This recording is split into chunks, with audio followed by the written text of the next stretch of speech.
Welcome back to the program, everybody. Good morning to all of my viewers, listeners, and Soul Tribe family. The name of this program is called It's a Conspiracy, but It Ain't No Theory. On this episode, I'm going to be covering a little bit about gang stalking, surviving the New World Disorder, surviving manufactured chaos, surviving manufactured karma, surviving white genocide, and surviving the electronic targeting Holocaust. My name is Adrienne Alese. I am the author and creator of a book trilogy called Lucy's Lair Part 1, 2, and now 3.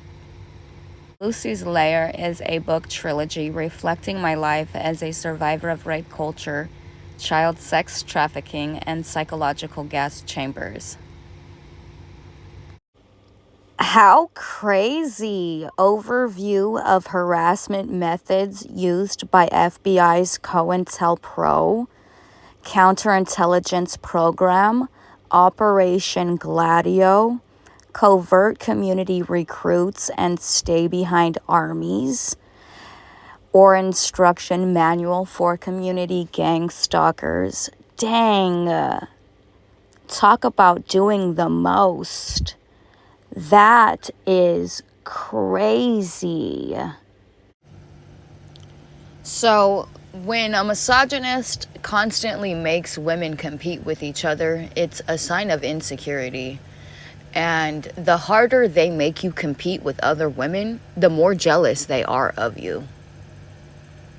So, I just want women to keep that in mind, because even women at this caliber, a model like myself, even I get cheated on. I have been cheated on in every single relationship. It makes no point for me to be loyal at this point. It's actually kind of stupid. So I understand why people get to the point where they're just not loyal at all anymore, because you get to that point. You end up being cheated so much, cheated on so much that it's all you've ever known. You've never been with anybody who's really loved you. And so therefore you've never experienced any true love. So, but that's what the gang stalking psyops work around the clock to establish, to ensure that you're never getting true love, that you're being set up with a toxic masculine or a pedophile or just a rapist or whatever, trafficker or whatever. So, I got a lot of the I've always heard these, like, talking out the side of their neck, like, misogynistic comments. I get, that's what it means to get a lot of flack. I hear a lot of it. So, one of the things that I've kind of been forced to, or coerced to have to experience, is being compared to, like, or having to compete with other women who may have a straighter smile than mine. And that's about it, because they don't have anything else. They might have more nicer, perfect teeth than I do, because they had braces or whatever. Or maybe they have veneers or whatever. But, again, that's literally the only thing they have on me. Okay?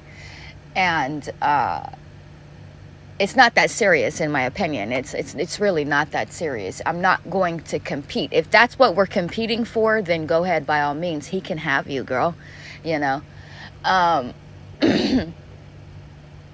But just know that the harder they try to make you compete, they will even set you up to have you looking foolish competing with somebody who, in their opinion, is better looking than you, but is dead. Crazy as fuck. But let me do you one better. So when I was coming up as a young model, I was compared to porn stars. Okay, I don't know why, but I've always had a very sexy look. Maybe it's the makeup, I don't know. But so anyways, even before I had my breast implants, I was always extremely sexy.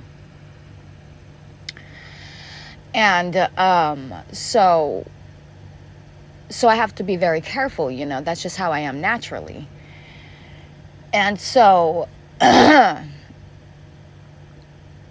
But I would hear friends of mine who had crushes on me or whatever, and they would always be comparing me to this porn star and porn star XYZ. You know what's funny? There have been so many porn stars since that porn star that they compared me to since then, and yet there's still only one me. You see that? That is so beautiful. You can't make this up. It's poetic. So yeah, it's beautiful. So anyways, and then, you know, these porn stars are all clones and shit. They're all narcissists. Like I said, it doesn't matter how beautiful or ugly they are. Once you've met one narcissist, you've met them all. It doesn't matter how rich or poor they are. Once you've met one narcissist, they're clones. They're robots. Once you've met one, you've met them all. Okay? So, but yeah, oh, you remind me of so-and-so, and this person, this other person is famous. So my whole point is this: I am not as good. Don't compare me to them, okay? And this is my advice for anybody else who's coming up in the world. If you have any other friends who are coming up as an artist, as a model, even as a porn star, I don't care. If they're females, don't compare them to other females. Because that, you forcing them to compete, makes you look really jealous and insecure. And it's a turnoff. Okay, so I am not as good. I'm 10 billion times better. I don't know any celebrity in Hollywood that ever changed the fucking world. Okay, those are facts. All right? And these legislators and these lobbyists, they don't get paid to change the world. They get paid to keep the status quo. So if you think you got paid to change the world working for the deep state, sweetheart, you are brainwashed, okay? And just do me a favor and don't try to ever compare me, because I'm not copying them. They're socially engineering me. Okay? All right.